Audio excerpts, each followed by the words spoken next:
Good morning दोस्तों, welcome back to the class. आज हम लोग डिस्कस करेंगे एडमिशन ऑफ पार्टनर्स का एक बहुत स्मॉल सा टॉपिक जिसका नाम है चेंज इन पीएसआर। बहुत सारे बच्चों ने मेरे से कहा था कि सर एडमिशन ऑफ पार्टनर्स हमने ऑलरेडी कर रखा है, लेकिन हमें बहुत सारी समस्याएं आती है सिर्फ एक स्मॉल से टॉपिक में जिसका नाम है चेंज इन पीएसआर। तो बेटा आज हम इस वीडियो में, इस क्लास में सिर्फ चेंज इन पीएसआर के कुछ इंपॉर्टेंट और एग्जाम में आने वाले कंसेप्ट को सीखेंगे। हालांकि मैं नॉर्मली जब भी करवाता हूँ चेंज इन पीएसआर तो इसके कंसेप्ट बनाता हूँ। जो बच्चे मेरे से ऑफलाइन पढ़ते हैं उनको पता होगा कि चेंज इन पीएसआर के क्वेश्चंस को कैसे सॉल्व करते हैं। तो चलिए स्टार्ट करते हैं आज की क्लास। और आज हम लोग बेटा डिस्कस करेंगे चेंज इन पीएसआर। तो मैं सबसे पहले टॉपिक का नाम रख देता हूँ change in profit sharing ratio in case of admission. याद रखना, ये जो मैं चेंज इन पीएसआर बता रहा हूं वो बता रहा हूं in case of admission of a partner. Admission of a partner, ये जो चेंज इन पीएसआर में आपको आज डिस्कस करने वाला हूं, this is only applicable in case of admission of partner. मैं जितने भी केसेस एग्जाम में आते हैं उन सबको समराइज करके मैंने टोटल 4 केसेस में डिवाइड किया है। तो चलिए सबसे पहले बात करते हैं चेंज इन पीएसआर का केस नंबर 1। सर आप जानते हो मैंने केस नंबर 1 के भी 2 पार्ट्स बना रखे हैं। पहले का नाम हम लोगों ने रखा है पार्ट ए। सर हमें कैसे पता चलेगा कि पहले मेथड का पार्ट ए लगाएंगे? कैसे मालूम होगा कि जो सवाल गिवन है उसमें हम पहले मेथड का पार्ट ए लगाएंगे? तो बेटा इसकी पहचान, आइडेंटिफिकेशन क्या है कि व्हेन क्वेश्चन इज साइलेंट। जब भी आप सवाल पढ़ोगे तो उसमें क्वेश्चन बिल्कुल साइलेंट होगा। और बेटा साइलेंट होने का मतलब होता है there is no further information is given about the question. Question में कोई फालतू की बात नहीं बताएगा, आपसे सिर्फ ये कहेगा कि ए और बी 2 पार्टनर है और रेशियो गिवन है 3:2। तो बेटा इसे हम लोग बोलते हैं ओल्ड रेशियो। क्या कहते हैं? Old ratio. और एक न्यू पार्टनर हमारे बिजनेस में एडमिट हुआ है, C admit for 1/4 share. Mister C admit होता है 1/4 के लिए। इसके अलावा मुझे कुछ और गिवन नहीं है। और आपसे कहा जाता है प्लीज कैलकुलेट न्यू रेशियो। आप मुझे न्यू रेशियो निकाल कर दिखाइए। किसका? ए, बी और सी का। ठीक है, तो कैसे निकालेंगे? सर बेस्ट तरीका है, इस तरह के जितने भी क्वेश्चंस होते हैं मैं उसको सॉल्व करने के कुछ स्टेप्स बनाता हूं और आप भी ये स्टेप अच्छे से अपने दिमाग में बिठा लो, हमेशा आंसर करेक्ट आएगा। सर क्या है वो? तो स्टेप नंबर 1 हम सबसे पहले लेट करेंगे, लेट टोटल प्रॉफिट B1। हम मानेंगे कि हमारे बिजनेस का जो टोटल प्रॉफिट है वो 1 रुपए का है। ठीक है, इसके बाद ये बताओ न्यू पार्टनर्स का हिस्सा क्या है? New partner share, seed share, वो कितने के लिए एडमिट हुआ बेटा? 1/4 के लिए। And the step number 2, second step होगा और वो है रिमेनिंग प्रॉफिट। सर रिमेनिंग का मतलब क्या होता है? बेटा रिमेनिंग का मतलब होता है कि जो बचा हुआ प्रॉफिट है। अब ये बताओ हमने टोटल प्रॉफिट कितना माना था? 1। और न्यू पार्टनर का हिस्सा क्या है? 1/4। अगर हम 1 में से 1/4 को माइनस कर दें, 1 में से 1/4 को माइनस कर दें तो कितना बच जाएगा बेटा? तो ये बच गया 3/4। This is called remaining profit. And the step number 3, sir ये क्या है? तो बेटा मैं यहाँ पे थोड़ा सा इसे हिंदी और इंग्लिश मिक्स करके लिखवा रहा हूँ ताकि रिवीजन में आपको काम आएगा। क्या है सर? तो बेटा ध्यान रखना, रिमेनिंग प्रॉफिट जब तुम निकाल लो तो उसके बाद रिमेनिंग प्रॉफिट को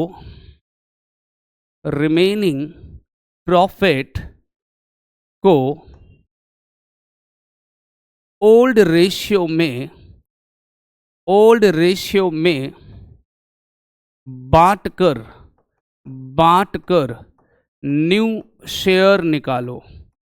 रिमेनिंग प्रॉफिट को ओल्ड रेशियो में बांटकर न्यू शेयर निकालो। ये कंसेप्ट याद रखना। देखो मैंने क्या लिखा, आराम से पढ़ना। इसमें मैं ये कह रहा हूं कि रिमेनिंग प्रॉफिट को रिमेनिंग प्रॉफिट को आप में से कौन सा बच्चा बताएगा कि मेरे सवाल में रिमेनिंग प्रॉफिट कितना है? तो सर मेरे सवाल में रिमेनिंग प्रॉफिट है 3/4। ओल्ड रेशियो में बांटकर बता सकते हो ओल्ड रेशियो क्या है? तो सर ओल्ड रेशियो है 3:2। तो वो कहता है रिमेनिंग प्रॉफिट को 3:2 में बांटकर, डिस्ट्रीब्यूट करके, मल्टीप्लाई करके क्या निकालेंगे? न्यू शेयर निकालो, न्यू शेयर निकालो। तो हम यहां पर स्टेप नंबर 3 में बेसिकली क्या करने वाले हैं? हम स्टेप नंबर 3 में लिखेंगे is new share, is new share, remaining profit लेंगे दैट इज 3/4, मल्टीप्लाई करेंगे किससे सर? ओल्ड में। बताओ मिस्टर ए का ओल्ड क्या है? तो 3/5, तो 3 3 9, 4 5 20। इसी तरह से मिस्टर बी का न्यू निकालेंगे, बीज न्यू शेयर। बेटा रिमेनिंग क्या है? तो 3/4 मल्टीप्लाई बाई ओल्ड क्या है बताइए उसका? 2/5, तो 3 2 6 डिवाइडेड बाई 20। और जब हम नए पार्टनर्स की बात करेंगे सीज शेयर, तो बेटा मिस्टर सी एडमिट कितने के लिए हुआ? 1/4 के लिए। तो हम यहाँ लिखेंगे 1/4। बट मुझे डिनोमिनेटर में क्या चाहिए? 20। तो बेस सेम करने के लिए मुझे 5 से मल्टीप्लाई करना पड़ेगा, और मैथ्स का रूल है कि अगर आप मल्टीप्लाई करते हो तो डिवाइड भी करना पड़ेगा। तो मल्टीप्लाई करेंगे तो 5/20। अब क्योंकि तीनों का डिनोमिनेटर सेम है तो मैं लिखूंगा new ratio will be 9:6:5. This is called new ratio. तो when the question is silent, जब हमें क्वेश्चन में कोई फर्दर इंफॉर्मेशन ना बताए तो हम क्या करेंगे? हम 3 स्टेप लगाएंगे। Step number 1, let the total profit be 1।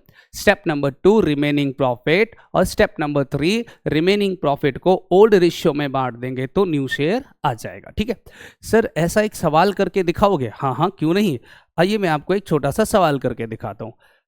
कहता है question,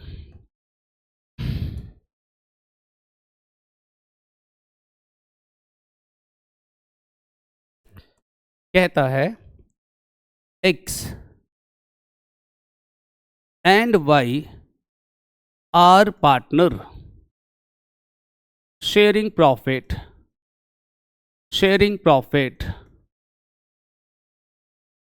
2:1। X and Y are partner sharing profit 2:1. Z admit for 1/4 share, calculate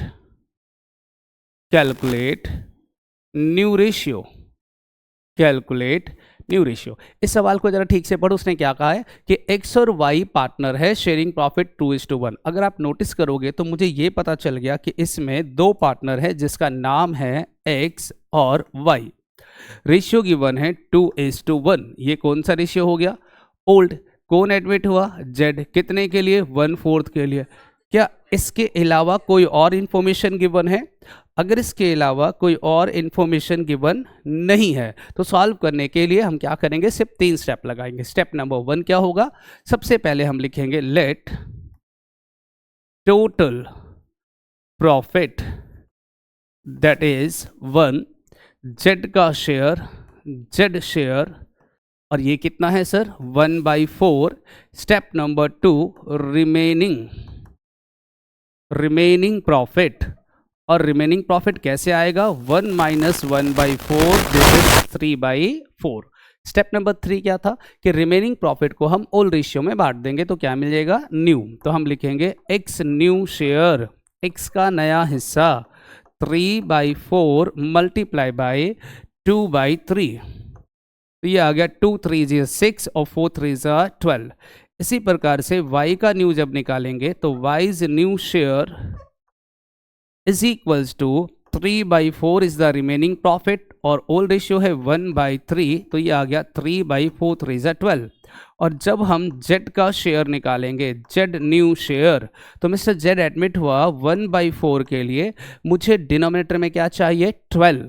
तो हम किससे मल्टीप्लाई कर देंगे? 3/3 से। तो ये आ गया 3/12। Therefore the new ratio will be 6:3:3, या अगर ये कैंसिल हो रहा है किसी टेबल से तो आप इसको कैंसिल कर सकते हो। किससे कैंसिल हो रहा है? 3 से, तो 3 2 जा, 3 1 जा, 3 1 जा, therefore the new ratio will be 2:1:1. This is first case का part A when the question is silent. ठीक है, तो अब हम बात करेंगे इसके सेकंड पार्ट के बारे में। बेटा ये जो हम लोगों ने करा था ये पहले मेथड का पार्ट ए है। आप जानते हो जब भी पहले मेथड का पार्ट ए करते हैं और हमारा क्वेश्चन साइलेंट होता है तो इसको सॉल्व करने के मैंने ये 3 स्टेप बताए। जब भी क्वेश्चन साइलेंट होगा तो इसको सॉल्व करने के कितने स्टेप बताए? 3। हम बात करेंगे अब सेकंड मेथड के बारे में। सेकंड मेथड हमारा कौन सा है जी? तो सर सेकंड मेथड नंबर मतलब पहले मेथड का मेथड नंबर 1 का पार्ट बी। अब कई सारे बच्चे मेरे से कहते हैं सर एक बात बताओ, आप इसे पार्ट बी क्यों कहते हो? आप इसे सेकंड मेथड बोल दो, थर्ड मेथड बोलना, फोर्थ मेथड। बेटा रीजन ये है कि जो हमने अभी पहला मेथड किया था, पहले मेथड का पार्ट ए, और जो अब अभी हम करने वाले हैं पहले मेथड का part B, both are similar, दोनों एक जैसा है। एक माइनर सा डिफरेंस है जिसकी वजह से मैं इसे पार्ट बी कहता हूं, मतलब ये सिमिलर फैमिली से बिलोंग करते हैं। सर रुको, पहले मुझे बताओ कि कैसे पता चलेगा कि हम पार्ट बी लगाएंगे। तो बेटा इसकी पहचान क्या है? पहचान, when future ratio will be given, future ratio will be given. जब आप सवाल पढ़ोगे तो सवाल में आपको फ्यूचर रेशियो गिवन होगा, मतलब ये कहेगा कि ए और बी दो पार्टनर है, रेशियो गिवन है 3:2, हम इसे बोलते हैं ओल्ड रेशियो। और एक नया पार्टनर हमारे बिजनेस में एडमिट हुआ, मिस्टर सी एडमिट 4/4 शेयर। अगर इसके अलावा कोई इंफॉर्मेशन ना दे रखा हो तो हम इसे बोलते हैं कि क्वेश्चन इज साइलेंट। ये तो हर सवाल में गिवन होगा ही होगा, लेकिन अगर मान लो इसके अलावा मुझे ये गिवन हो कि their future ratio of A and B will be 2:1। अगर आप नोटिस करोगे तो अब मुझे ये तीनों चीजें गिवन होंगी, ओल्ड रेशियो भी गिवन होगा, न्यू पार्टनर का शेयर भी गिवन होगा, और साथ में मुझे फ्यूचर रेशियो भी दे रखा है। और आपसे कहा जाता है जस्ट कैलकुलेट न्यू रेशियो, तो आप मुझे न्यू रेशियो निकाल कर दिखाइए। सर कैसे निकालेंगे न्यू रेशियो? तो बेटा बहुत आसान तरीका है, हम इसमें क्या करने वाले हैं वही 3 स्टेप जो पहले मेथड का पार्ट ए में आप लोगों ने लगाया। क्या लगाया जल्दी से बताओ मुझे, मेरे साथ रहना बेटा, आगे आगे नहीं चलना। तो आप मुझे बताइए मेरा पहला स्टेप क्या था? स्टेप नंबर 1 क्या स्टेप था? तो सर पहला स्टेप था लेट टोटल प्रॉफिट B1। आज भी मेरा पहला स्टेप यही है कि टोटल प्रॉफिट B1। इसके बाद हम लोग लिखते थे न्यू पार्टनर शेयर, मतलब मिस्टर सी शेयर, और मिस्टर सी का हिस्सा है 1/4। इसके बाद हम लोग लगाते हैं स्टेप नंबर 2। बताइए जरा स्टेप नंबर 2 क्या था? सर स्टेप नंबर 2 था रिमेनिंग प्रॉफिट। रिमेनिंग का मतलब होता है बचा हुआ। तो बेटा टोटल प्रॉफिट हमारा 1 रुपीज का 1/4 हम नए पार्टनर्स को देंगे तो हमारे पास कितना बच गया? 3/4। अब बात करते हैं इसका थर्ड स्टेप के बारे में। सर इसका थर्ड स्टेप क्या था जरा बताओगे? हाँ सर, इसका थर्ड स्टेप है, इसका थर्ड स्टेप नंबर 3। इसका थर्ड स्टेप मैंने आपको हिंदी में लिखवाया था। मैंने कहा था कि रिमेनिंग प्रॉफिट को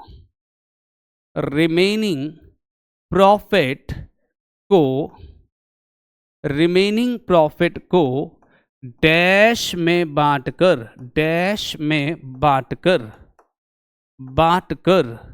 न्यू शेयर निकालो। रिमेनिंग प्रॉफिट को डैश में बांटकर रिमेनिंग शेयर निकालो। अब आप लोग एक सेकेंड अपने दिमाग को थोड़ा सा याद करके बताओ कि यहां मैंने डैश की जगह पर पहले मेथड के पार्ट ए में क्या लिखवाया था। जरा पीछे फटाफट जाओ और आप अपने दिमाग पे जोर डालो और बताओ इसमें मैंने क्या लिखवाया था। तो आप चेक करोगे कि पहले मैंने लिखवाया था रिमेनिंग प्रॉफिट को ओल्ड रेशियो में बांटकर। देखो ध्यान से, मैंने यहां क्या लिखा था?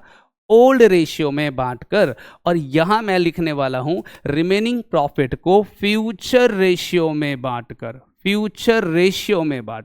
तो बस इतना सा चेंज है पहले मेथड के पार्ट ए में और पहले मेथड के पार्ट बी में। मतलब अगर मेरे सवाल में फ्यूचर रेशियो गिवन है, तो हम रिमेनिंग प्रॉफिट को फ्यूचर रेशियो में बांटेंगे, और अगर मेरे सवाल में फ्यूचर रेशियो गिवन नहीं है तो हम रिमेनिंग प्रॉफिट को ओल्ड रेशियो में बांट देंगे। ठीक है, तो यहां मैं क्या करने वाला हूं, रिमेनिंग प्रॉफिट को फ्यूचर में बांटेंगे और क्या मिल जाएगा, न्यू शेयर। तो बताइए जी न्यू शेयर कैसे निकालने वाले हैं हम लोग, तो हम लिखेंगे इज न्यू शेयर, ए का न्यू शेयर। बेटा रिमेनिंग क्या है, तो 3/4 बांटने के लिए मल्टीप्लाई, ओल्ड में नहीं बांटेंगे, किस में बांटेंगे, फ्यूचर में। फ्यूचर रेशियो क्या है, 2/3, 2:1। तो ये आ गया 3 2 जा 6, 4 3 जा 12। इसके अलावा बीज न्यू शेयर, बेटा रिमेनिंग है 3/4 मल्टीप्लाई बाई 1/3, दैट इज 3/12। और इसी प्रकार से जब हम नए पार्टनर्स का हिस्सा निकालेंगे सीड शेयर, तो बेटा वो एडमिट हुआ 1/4 के लिए, और डिनोमिनेटर में मुझे 12 चाहिए, तो 3/3 से मल्टीप्लाई करेंगे, then 3/12। Therefore, the new ratio will be 6:3:3। और अगर मैं इसको कैंसिल करता हूं तो ये बन गया 2:1:1। This is called new ratio. तो जब भी सवाल में हमें फ्यूचर रेशियो गिवन होगा, जब भी हमें सवाल में क्या गिवन होगा, फ्यूचर रेशियो गिवन होगा, ये देखो ये वाला रेशियो, तो हम कभी भी रिमेनिंग प्रॉफिट को ओल्ड में डिस्ट्रीब्यूट नहीं करेंगे, हम किस में बांटेंगे, फ्यूचर रेशियो में। बस सर ये बताओ सवाल कैसे आएगा, तो आइए ना एक छोटा सा सवाल करते हैं और फिर डिस्कस करेंगे इसको आगे। ये देखो मेरे पास सवाल आया कि x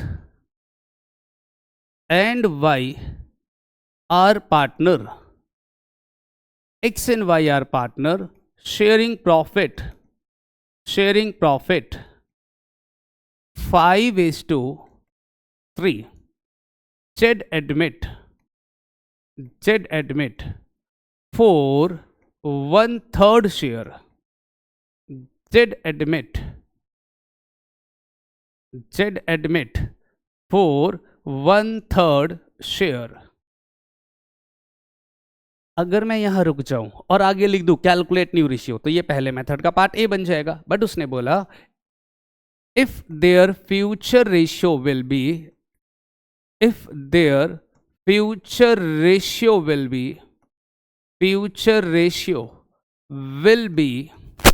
will be 2:1 या 1:1। 1:1। अब देखो इस सवाल में मुझे x और y पार्टनर है, रेशियो गिवन है 5:3। अगर मैं इसको सॉल्व करूंगा तो मैं सबसे पहले लिखूंगा कि सर x और y दो पार्टनर है, रेशियो गिवन है 5:3। ये कौन सा रेशियो हो गया, old ratio. Mister z admit हुआ कितने के लिए, 1/3 के लिए, 1/3 के लिए। इफ देयर फ्यूचर रेशियो, और इनका जो फ्यूचर रेशियो हमें गिवन है वो कितना है जी, वो है 1:1। अब ध्यान से देखो इस सवाल में हमें ओल्ड रेशियो भी गिवन है, हमें फ्यूचर रेशियो भी गिवन है, और आपसे कहता है कैलकुलेट न्यू रेशियो। तो कैसे सॉल्व करेंगे सर, सबसे पहले आपने बताया ना हम लेट करेंगे, लेट टोटल प्रॉफिट B1, माना कि पूरे बिजनेस का प्रॉफिट 1 रुपए का है। फिर हम लिखेंगे न्यू पार्टनर का शेयर, मतलब Z share, mister Z admit हुआ 1/3 के लिए। स्टेप नंबर 2 क्या होता है, तो सर स्टेप नंबर 2 होता है रिमेनिंग प्रॉफिट। तो हम यहां लिखेंगे remaining profit. Sir remaining profit कितना है, तो बेटा 1 - 1/3, तो ये आ जाएगा 2/3। ये हमने क्या निकाल दिया, रिमेनिंग प्रॉफिट। इसके बाद हम लोग क्या करेंगे, सर रिमेनिंग प्रॉफिट को किस में बांटेंगे, फ्यूचर रेशियो में। तो क्या निकलेगा, न्यू। तो हम लिखेंगे x new share 2/3, that is remaining, multiply by future ratio क्या था 1:1, तो 1/2, दैट इज 2/3, 2 जा 6। इसी तरह से y का न्यू निकालेंगे, तो y's new share is equals to sir 2/3 multiply by 1/2, that is 2/6। और जब हम z की बात करेंगे तो जेड शेयर, बेटा मिस्टर जेड एडमिट हुआ 1/3 के लिए, मुझे डिनोमिनेटर में 6 चाहिए, तो मैं किससे मल्टीप्लाई करूंगा 2/2 से, तो 2/6। Therefore new ratio will be 2:2 या फिर 1:1:1। तो this is your new ratio. तो मैंने आपको पहले मेथड का पार्ट ए बताया when the question is silent, और पार्ट बी बताया when the future ratio will be given. ठीक है, तो चलिए काम करते हैं, इससे आगे के क्वेश्चंस आप होमवर्क में ट्राई कर लेना, हम इससे आगे होमवर्क में ट्राई करेंगे।